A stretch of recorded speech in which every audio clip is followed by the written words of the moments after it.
Hello साथीहरू, good morning. आज 2025 November 1 है। हाम्रो कम्पनीले चाहिँ आजकै मितिबाट सुरु हुने गरेर नोभेम्बरको अन्तिममा आजदेखि चाहिँ सञ्चय कोष काट्ने भएको छ है।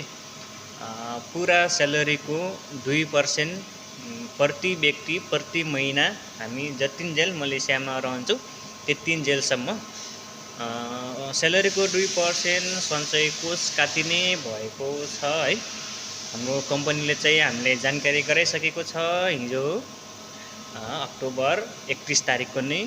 त्यसैले मलेसियामा बस्नुहुने सम्पूर्ण साथीहरूले कमेन्ट गर्नुहोला, तपाईहरुकोमा लागू भयो कि नाइ। यदि भएको छ भने कमेन्ट गर्नुहोला, भएको छैन भने पनि आवाज उठाउनुहोला, किनकि यो भनेको तपाई हाम्रै फाइदाको लागि हो है। त्यही भएर बेलैमा आफूले अर्निङ गरेको केही पर्सेन्ट बचाएर राख्यो भने पछि भविष्यमा राम्रो काम लाग्छ। त्यही भएर यदि तपाईहरुको कम्पनीमा यो सेवा सुचारु गरेको छैन भने छिट्टै आफ्नो कम्पनीसँग कुरा राख्नुहोला। हाम्रो चाहिँ सुरु गरिसकेको छ, त्यसैले सानो भिडियो तपाईहरुको माझमा राख्ने प्रयास गरेको छु।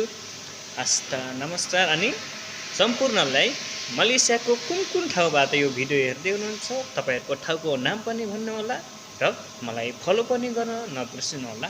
नमस्ते।